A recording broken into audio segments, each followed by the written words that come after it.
Hi, it's Monday evening. Monday evening ஸ்நாக்ஸுக்கு தேற்றான் கொட்டையில் வந்து ஹெர்பல் டீ, அதுக்கப்புறமா மாதுளம்பழ ஜூஸ் இதுதான் எடுத்துக்கிட்டேன். அப்புறமா வெளியே போய் கொஞ்சம் ஃப்ரெண்ட்ஸ் கிட்ட கதை பேசிக்கிட்டு இருந்தேன்னா, அதனால் ரொம்பவே லேட் ஆகிடுச்சு. கிட்டத்தட்ட 7:30 ஆகிடுச்சு. அன்றைக்கி மத்தியானம் தங்க சம்பா அரிசி அதிகமாகவே ஆக்கியாச்சு. அதனால் குழந்தைங்களுக்கு வந்து ஸ்க்ராம்பிள்ட் எக்கும் ரைஸு பால் இது ஊற்றி தான் வந்து ஃபினிஷ் பண்ணியாச்சு டின்னரு. எனக்கு இந்த மாதிரி பால் சாதம் வந்து சுத்தமாக பிடிக்காது. எப்போவாது தான் வந்து சாப்பிடுவேன்னா, எனக்கு வந்து கருப்பு கவுனி அரிசி மாவு வந்து இருந்தது. அதனால் அதில் இடியாப்பமும் தேங்காய் சட்னியும் பண்ணிக்கலாம் ரெடி பண்ணிகிட்ருக்கேன்.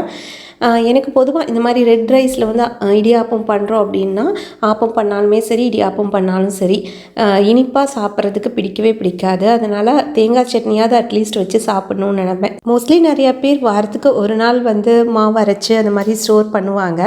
ஆனால் எங்களுக்கு வந்து அந்த மாதிரி பிடிக்காது. பொதுவாக வந்து இட்லி தோசையே வந்து ரொம்ப ரேராக தான் வந்து எடுத்துக்கும். அப்படி எடுக்கும்போது ஏதாவது ரெட் ரைஸ் கலந்து எடுத்துக்கிட்டால் நல்லாயிருக்கும் அப்படின்னு நினப்பேன். இன்றைக்கி வந்து அதனால் கருங்குருவை அரிசி தான் வந்து ஊற போட்டிருந்தேன். கொஞ்சமாக தான் வந்து குவான்டிட்டி செய்வேன். ஏன்னா இது வந்து சீக்கிரம் ஃபெர்மெண்ட் ஆயிரும். அதே நேரத்தில் டெய்லி ஒரே மாதிரி ரெசிபியாக இருக்குமா, அதனால் கொஞ்சம் ஒரு 2 நாளைக்கு வர அளவுக்கு தான் வந்து ஊற போட்டிருந்தேன். ஸோ அதெல்லாம் ஊற போட்டுட்டு மற்ற வேலையெல்லாம் முடிச்சுட்டு அன்றைக்கி டே கம்ப்ளீட் பண்ணியாச்சு. இன்னொரு மினி விலாகில் சந்திக்கலாம்.